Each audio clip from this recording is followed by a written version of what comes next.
तो आज मैं एक ऐसे इंस्टीट्यूट का एक्सपीरियंस शेयर करने वाला हूँ जिसने एक स्टूडेंट को 100% प्लेसमेंट बोला था और उस स्टूडेंट ने ऑलरेडी एक जगह ट्रेनिंग ली थी और एक वेल नोन इंस्टीट्यूट से इंटर्नशिप की थी। तो जिस इंस्टीट्यूट से वो स्टूडेंट ने इंटर्नशिप की थी ना, तो वो इंडिया पे टॉप 1 लेवल का या टॉप 2 लेवल का ट्रेनिंग इंस्टीट्यूट माना जाता है इंडिया में, ठीक है, क्लिनिकल सैस प्रोग्रामर के लिए। तो वो इंस्टीट्यूट ने इंटर्नशिप देते वक्त ये ऑफर किया था कैंडिडेट को, या ये बोला था कि हम आपको प्लेसमेंट देंगे। उसके बाद क्या हुआ, वो स्टूडेंट ने ऑलरेडी ट्रेनिंग ले रखी थी, बट स्टूडेंट जॉब ढूंढने के लिए थोड़ी सी डिफिकल्टी आ रही थी। फिर इंटर्नशिप के लिए उन्होंने सोचा करने के लिए, तो जो वेल नोन इंस्टीट्यूट है, ठीक है, इंडिया में उसका नाम है, यहाँ पे मैं नाम नहीं लूंगा वीडियो में, बट समझ लो टॉप 5 में आता है। तो फिर उन्होंने वहाँ पे इंटर्नशिप की और इंटर्नशिप की फी उन्होंने अराउंड 84,000 पे की और ट्रेनिंग की फी अराउंड उन्होंने 50 और 60 ट्रेनिंग की, इंटर्नशिप के लिए 84, लेट्स अराउंड इट टू 90। तो इतना अमाउंट उन्होंने स्पेंड किया। तो इंटर्नशिप करने के बाद, फाइनली पूरा करने के बाद, उन्होंने मुझे कनेक्ट किया। आपको पता होगा सभी को कि 1-to-1 काउंसलिंग का एक प्रोग्राम है, उसके थ्रू आप मुझे कनेक्ट कर सकते हो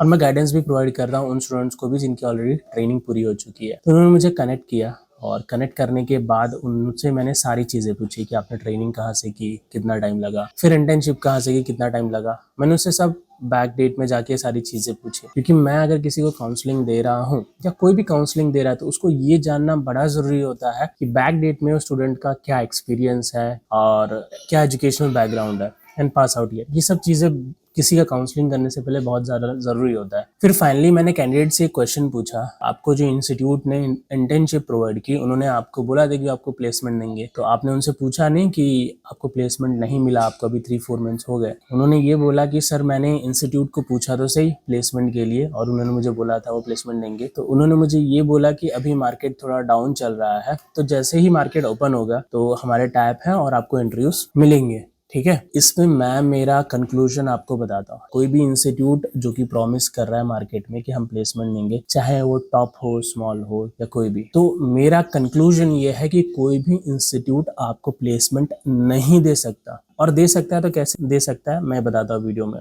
लेट सपोज कोई भी इंस्टीट्यूट के पास आप सीखने जा रहे हो और आपने प्लेसमेंट का पूछा, तो मोस्ट प्रॉब्ली वो क्या करेंगे, मोस्टली वो हाँ बोलेंगे, शायद कुछ कुछ बोल भी देंगे कि हाँ हम नहीं देते, तो मोस्टली वो हाँ बोलने का ट्राई करेंगे और हाँ बोलेंगे भी। तो लेट सपोज उन्होंने हाँ बोल दिया, लेकिन आप लॉजिकली एक बात सोचो, जो इंस्टीट्यूट से आपने ये चीज पूछी कि आप मुझे प्लेसमेंट दोगे क्या, वो इंस्टीट्यूट ने हर स्टूडेंट को बात बोली होगी जो आपको बोली प्लेसमेंट की। जो हर स्टूडेंट उनके पास से पढ़ रहा है, तो वो पर्टिकुलर इंस्टीट्यूट उनको प्लेसमेंट दे सकता है क्या?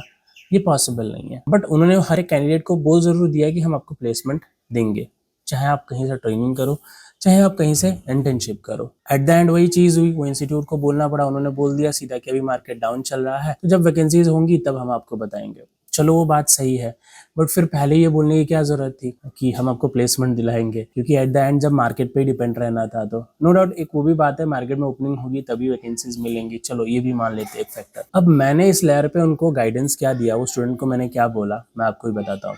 लेट सपोज आपने दो इंस्टीट्यूट से, एक इंस्टीट्यूट से ट्रेनिंग ली, एक इंस्टीट्यूट से इंटर्नशिप की, दोनों ही अच्छे थे, ठीक है, लेकिन वो दोनों इंस्टीट्यूट ने जितने भी स्टूडेंट उनके पास पढ़ने आए होंगे उन सभी को प्लेसमेंट का बोला होगा। उसके बाद का प्रोसेस क्या होता है, लेट सपोज कि अब उनका तो चल रहा है वो साइकिल, लेकिन आप उन दो इंस्टीट्यूट के भरोसे मत डिपेंडेंट रहना, जहाँ से आप एक से आपने ट्रेनिंग ली थी, एक से आपने इंटर्नशिप ली थी। मैंने उनको सिंपल सा एक लॉजिक बोला कि लेट सपोज कि मैं आपको दूसरा वे बताता हूँ अल्टरनेट, कि 2 जनों के ऊपर डिपेंडेंट रहने से अच्छा आप 900 जनों पे डिपेंडेंट रहोगे ना, या मार्केट करोगे 900 जनों को अपनी चीज या अपना स्किल, तो चांसेस बेटर है। अब यहाँ पे मैं क्या कहना चाह रहा था मैं आपको बताता हूँ। लेट सपोज मैंने उनको बोला कि डेली आप 10 लोगों को अप्रोच करो लिंक्डइन पे आप 10 लोगों को अप्रोच करो, बताओ कि मैंने ट्रेनिंग ली है और मैंने इंटर्नशिप भी की है, मैं इस एजुकेशनल बैकग्राउंड से मैं पास आउट हुई थी, so this and this is my educational background. I have completed my training, I did my internship, and I have created this domains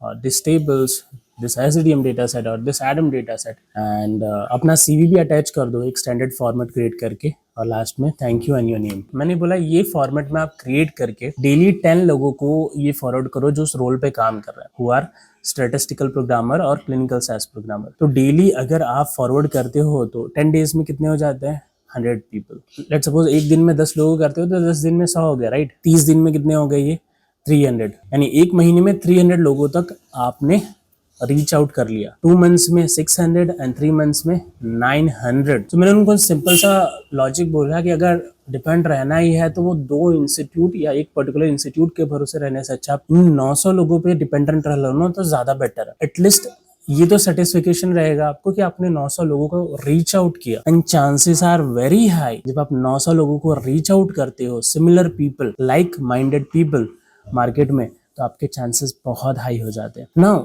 again जब आप 900 लोगों को रीच आउट करते हो तो जो रिजल्ट होते हैं वो तुरंत नहीं मिलते। लेट्स सपोज आपने 1 महीने हुआ, 2 महीने हुआ, 400 लोगों को रीच आउट किया, either you will not get interviews or either you are getting interviews but you will unable to crack, but आपके chances बहुत high हैं compared to any other way that is available in the market कि आपको interview भी मिलेगा और आप interview crack भी करोगे। लेकिन जो मैंने बोला कि 1 मंथ में 300 पीपल, 2 मंथ में 600 एंड 3 मंथ में 900, इसके दौरान आपको कंसिस्टेंसी आपकी बनाई रहनी होती है, प्रैक्टिस की भी, अप्लाइंग की भी एंड कम्युनिकेशन की भी। लर्निंग मतलब एक साइकिल है, वो चलते रहना चाहिए। अगर आपका लर्निंग बंद है, आप सिर्फ अप्लाई कर रहे हो तो शायद थोड़ा डिफिकल्ट हो सकता है।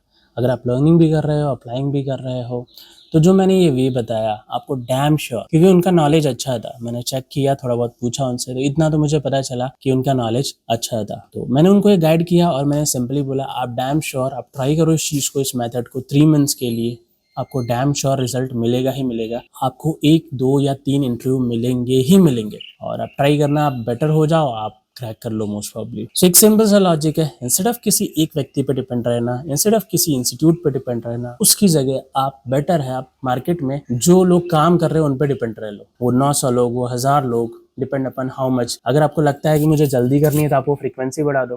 फ्रीक्वेंसी बढ़ा दो मीन्स सिंपल से लॉजिक है, एक दिन में 10 की जगह 20 कर दो, तो उस हिसाब से क्या हो जाएगा, 1 मंथ में आप 300 की जगह 600 पीपल तक अप्रोच कर चुके होगे। एंड अगेन ये कोई ऐसा मैजिकल नहीं है, ये मेहनत ही आप जो कर रहे हो, बट आपका रीच आउट जो पार्ट है वो काफी बेटर हो जाता है। आप काफी लोगों को अप्रोच कर लेते हो, आपके चांसेस काफी हाई हो जाते हैं। एंड सबसे बड़ी चीज प्रॉब्लम क्रिएट होना कहाँ पे शुरू होती है, एट द एंड मैं ये बताना भूल गया, जब आपको गाइडेंस नहीं मिलता। अगर वो इंस्टीट्यूट अगर गाइडेंस भी सही से देती ना तो स्टूडेंट को शायद कहीं और रीच आउट करने की जरूरत नहीं पड़ती।